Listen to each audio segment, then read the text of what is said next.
प्रिय विद्यार्थियों, कैसे हैं आप सब? स्वस्थ, मस्त। और हम आपको कर देते हैं पढ़ाई में व्यस्त। सरल तरीके से आपको अलग अलग कक्षाओं के अलग अलग अध्यायों का पठन और पाठन करवाते हैं। अब हम कक्षा 11 सीबीएसई कक्षा 11 पाठ 2 मीरा के पद, 2 पद आपके कोर्स के अंदर शामिल है।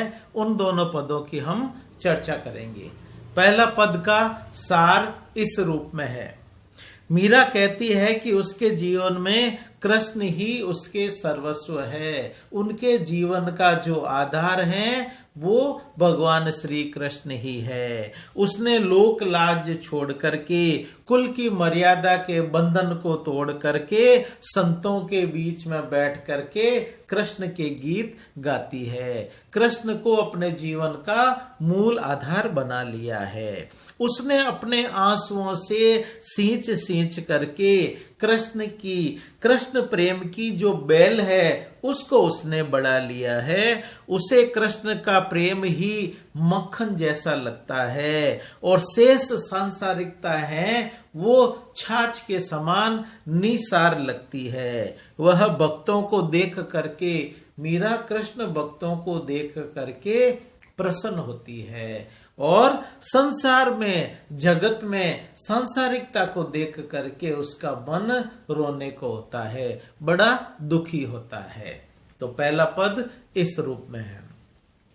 मेरे तो गिरधर गोपाल दूसरो न कोई, जाके सिर मोर मुकुट मेरो पति सोई।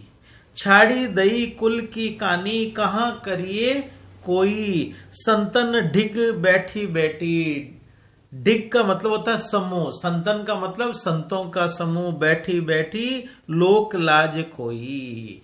यहाँ पर मीरा कृष्ण की दीवानी हुई है और सारी दुनिया के सामने कृष्ण प्रेम को प्रकट करती है। बेबाक तरीके से प्रकट करते हुए कहती है कि मेरे लिए तो गिरधर गोपाल भगवान श्री कृष्ण, मेरे तो गिरधर गोपाल दूसरों न कोई। मेरे जीवन का आधार, मेरे जीवन का सर्वस्व गिरधर गोपाल है, दूसरे कोई नहीं है। जाके सिर मोर मुकुट मेरो पति सोई। द्वितीय पंक्ति में कहा है तो इसका अर्थ यह है कि जिसके सिर पर, जिसने अपने सिर पर मोर मुकुट धारण किया है, उसने छोड़ करके माता पिता भाई रिश्तेदार दूसरे सगे संबंधी सबका उसने त्याग कर दिया है। जाके सिर मोर मुकुट, जिसने अपने सिर पर मोर मुकुट धारण किया है, मेरो पति सोई, वो ही मेरा पति है, मेरे जीवन की नाव को चलाने वाला है। बाकी सारे के सारे छाड़ी दई कुल की कानी कहाँ करिए कोई। कुल की प्रतिष्ठा का विचार मैंने त्याग दिया है। कुल की प्रतिष्ठा, कुल की मान मर्यादा का मेरे जीवन में कोई महत्व नहीं है। कहाँ करिए कोई, अब मेरा कोई भी कुछ नहीं कर सकता। संतन ढिग बैठी बैठी लोक लाज खोई। अब कह रहे हैं कि मैं तो संतों के बीच में बैठ करके भगवान श्री कृष्ण के प्रेम के गीत गाती हूँ। मैंने सारी की सारी जो सांसारिकता है, लोक लाज है, उस सब को मैंने छोड़ दिया है। इस प्रकार से अपने जीवन का जो मुख्य आधार है वो मीरा ने श्री कृष्ण को ही माना है। श्री कृष्ण उसके जीवन में सर्वे सर्वा है, बाकी सारे रिश्तेदार कुछ भी नहीं है। अगली पंक्तियां देखें। अंसुवन जल सींची सींची प्रेम बेली बोई, अब न बेली फैली गई आनंद फल होई। दूध की मथनिया बड़े प्रेम से बिलोई, दधी मथी घृत काढ़ी लियो, डारी दई छोई। भगत देखी राजी हुई, जगत देखी रोई। दासी मीरा लाल गिरधर, तारो अब मोही। तारो का मतलब है अब आप मेरा उद्धार करो। तो ये पंक्तियां देखें। अंसुवन जल सींची सींची, मीरा है वो कृष्ण के विरह के आंसुओं के जल से उसने प्रेम की बेल को बोया है। वो भगवान श्री कृष्ण से प्रेम करती है, तो विरह के आंसुओं के द्वारा उसने प्रेम की बेल को सींचा है, परिश्रम से, बिल्कुल। अब कह रहे हैं यह बेल है, यह जो प्रेम की बेल है वो फल देने लगी है। अब इतनी फैल गई है कि उसको भगवान श्री कृष्ण के प्रेम में आनंद आने लगा है। तो आनंद की उपमा फल से दी है कि श्री कृष्ण के प्रेम की जो बेल है फैल गई है और उसमें आनंद रूपी फल हैं वो लगने लगे हैं। अर्थात रो रो करके मैंने कृष्ण के प्रेम को प्राप्त कर लिया है और प्रेम को मन में अच्छी तरह से बसा लिया है। भगवान श्री कृष्ण के प्रेम का जो आनंद रूपी फल उसको प्राप्त हो गया है, उसके जीवन का उद्देश्य पूरा हो गया है। अब आगे की पंक्तियां देखो। दूध की मथनियां बड़े प्रेम से बिलोई। दूध को बिलोते हैं ना मक्खन निकालने के लिए, तो दूध की मथनियां बड़े प्रेम से बिलोई, दधी मती घृत काढ़ी लियो, डारी दही छोई। अब इसके अंदर कह रहे हैं कि मैंने इस दूध में मथानी डाल करके बड़े प्रेम से इसको बिलोया है। कृष्ण प्रेम रूपी जो दूध है उसमें मथानी डाल करके इसको बड़े प्रेम से मैंने बिलोया है और उसमें से मैंने मक्खन निकाल लिया। मक्खन का मतलब जो प्रेम का जो आनंद है उसको मैंने प्राप्त कर लिया है और छाछ जो बची हुई है उसको छोड़ दिया। मतलब जो सांसारिकता है उसको छाछ के समान मान करके जो कि जीवन में निसार होती है उसको मैंने छोड़ दिया है। उसे जो चाहे वो पिए। मैंने तो मक्खन के रूप में श्री कृष्ण के प्रेम का आनंद प्राप्त कर लिया है। इसका स्पष्ट रूप से आशय है कि मैंने संसार का चिंतन मनन करके यह पाया है कि भगवत भक्ति ही संसार का सार है। भगवान श्री कृष्ण के प्रति भक्ति ही इस संसार का सार है, जिसको मैंने मक्खन के रूप में प्राप्त कर लिया है। और सांसारिकता जो एक निसार मतलब महत्वहीन छाछ के समान होती है, जिसको मैंने दूसरे लोगों के लिए छोड़ दिया है। अब इस कृष्ण के प्रेम को मक्खन के समान प्राप्त करके मैं आनंदित हूं। और संसार, अब इसमें कुछ पंक्तियां देखें, सेकंड लास्ट और लास्ट वाली पंक्ति, भगत देखी राजी हुई। अब मीरा कह रही है कि मैं जब प्रभु भक्त देखती हूँ, श्री कृष्ण के भक्त को देखती हूँ, तो मेरे मन में बड़ी प्रसन्नता होती है कि ये व्यक्ति सांसारिकता में लिप्त न होकर के अपने जीवन का उद्देश्य मोक्ष बनाया है, जिसमें श्री कृष्ण माध्यम बने हैं। और जगत देखी रोई। अब कह रही है कि मैं जगत की तरफ देखती हूँ कि लोग सांसारिकता में डूबे हुए हैं, अपने जीवन का जो उद्देश्य लक्ष्य है उसको छोड़ चुके हैं, तो उनको मैं देखती हूँ तो मैं बड़ी विचलित हो जाती हूँ। दासी मीरा लाल गिरधर तारो अब मोई। अब मीरा अपने प्रभु से प्रार्थना करती है कि हे गिरधर गोपाल, मैं आपकी सेविका हूँ। दासी का मतलब सेविका हूँ, कृपया अब मेरे जीवन का आप उद्धार करें, मुझे और अधिक प्रतीक्षा न कराएं।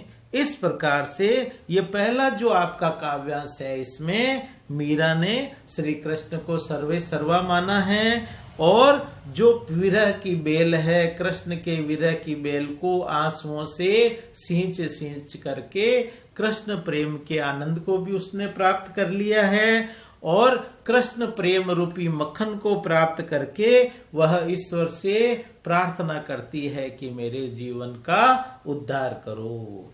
अब मीरा का जो दूसरा पद है वह इस रूप में है। मीरा के कृष्ण प्रेम से संबंधित जो दूसरा पद है उसका सार इस रूप में है इस पद में मीरा कृष्ण के प्रति पूरी अपनी दीवानगी को प्रकट करती है, भक्ति भाव से कृष्ण प्रेम में लीन हो जाती है। वे अपने नारायण के प्रति पूरी तरह समर्पित हो गई है। उसे लोग दीवानी कहते हैं, उसके परिवार के लोग उसको कुल की नाशी कहते हैं, कुल नाशी बोलते हैं, कुल के लिए कलंक बोलते हैं। कुल के लिए कलंक बोलते हैं। राणा जी ने उसके लिए विष का प्याला भेजा कि भाई ये कुल का नाश करने वाली है, तो क्यों नहीं इसके जीवन का ही नाश कर दिया जाए, जिसे मीरा ने हंसते हंसते अमृत के समान पी लिया। मीरा का कहना है कि वे ईश्वर भक्ति से सहज रूप से श्री कृष्ण को प्राप्त करेगी। इस प्रकार के अनेक कष्टों को सहन करते करते उसको स्वाभाविक रूप में, सहज रूप में कृष्ण के दर्शन होते हैं। तो इसका काव्यांश इस रूप में है, पग घुंघरू बांध मीरा नाची रे। मीरा कह रही है कि वो कृष्ण भक्ति में इतनी लीन हो गई है कि पैरों में उसने घुंघरू बांध करके कृष्ण की भक्ति के गीत गाते गाते नाच रही है। पग घुंघरू बांध मीरा नाची रे, मैं तो मेरे नारायण सु आप ही हो गई सांची। लोग कहे मीरा भई बावरी, न्यात कहे कुल नासी। न्यात का मतलब कुटुंब के लोग। विष का प्याला राणा जी भेजिया, पीवत मीरा हंसी। हंसते हंसते उसने विष का प्याला पी लिया। मीरा के प्रभु गिरधर नागर, सहज मिले अविनाशी। अब इसके अंदर कह रहे हैं पग घुंघरू बांध मीरा नाची रे। कृष्ण भक्ति के अंदर मीरा इस तरह से लीन हो गई है कि वो दासी बन करके पैरों में घुंघरू बांध करके कृष्ण के जो प्रेम भरे गीत है उस पर नाच रही है, मतलब अनन्य भक्ति भावना प्रकट कर रही है।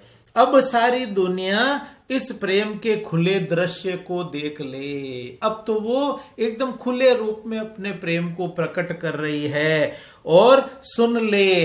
मीरा कह रही है कि लोग मेरे इस प्रेम के दृश्य को खुले रूप में देखें और सुन लें कि मैं अपने प्रभु को कि स्वयं ही दासी बन गई हूं, किसी ने बनाया नहीं है, स्व इच्छा से सहज रूप से मैं श्री कृष्ण की दासी बन गई हूं, अर्थात अपनी इच्छा से कृष्ण की दीवानी हो गई हूं। इसलिए कृष्ण प्रेम के अलावा मेरे जीवन में कुछ भी नहीं है। लोग मुझे कह रहे हैं कि मैं पागल हो गई हूं। मेरे इस खुले कृष्ण प्रेम पर मेरी सास मुझे कुल कलंकनी, कुल की नाशी भी बताती है। वह कहती है कि मैंने यह कर्म करके अपने कुल की छवि को, कुल की मान मर्यादा को मिट्टी में मिला दिया। यहाँ तक कि राणा जी उसको मारने के लिए छल और कपट से विष का प्याला भेजते हैं। ऐसे विकट समय में मीरा उस विष के प्याले को श्री कृष्ण को मन में आराध्य देव मान करके अमृत के समान पी लेती है, परंतु कृष्ण की इस दासी का उसके जहर का कुछ भी मीरा पर प्रभाव नहीं होता है। यह है कृष्ण प्रेम का तेज, यह है कृष्ण प्रेम का जीवन में महत्व। मीरा कहती है कि मेरे तो प्रभु गिरधर श्री कृष्ण ही जीवन का आधार हैं।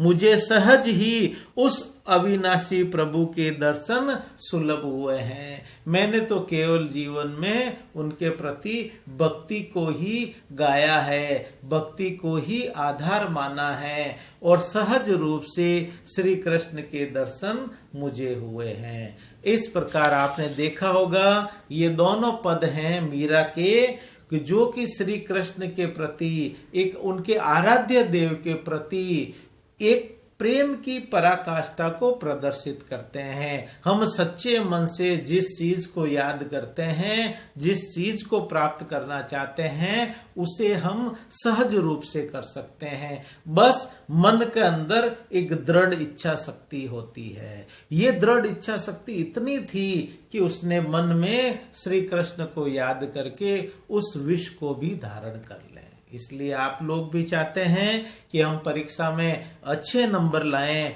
तो सबसे महत्वपूर्ण क्या चीज है? दृढ़ इच्छा शक्ति और एक और समर्पण की भावना।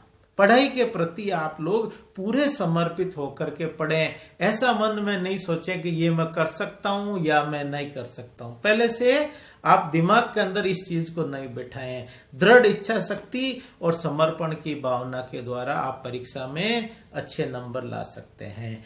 इस मीरा के पद से संबंधित जो भी पठन सामग्री प्रश्नोत्तर के रूप में या पाठ के सार के रूप में आप हमारे नीचे दिए गए लिंक पर क्लिक करके सहज और सरल तरीके से प्राप्त कर सकते हैं। आपको इसी प्रकार के हर एक चैप्टरों का सरलीकरण आपके सामने प्रस्तुत किया जाएगा। हमारा मुख्य उद्देश्य है कि इस कोरोना के विकट समय में आप घर रह करके भी निःशुल्क ज्ञान प्राप्त कर सकते हैं। आप हमारे चैनल को सब्सक्राइब करें, लाइक करें और शेयर करें। और विषय से संबंधित किसी भी प्रकार की जानकारी नीचे कमेंट बॉक्स में लिख करके आप हमारे से प्राप्त कर सकते हैं। धन्यवाद।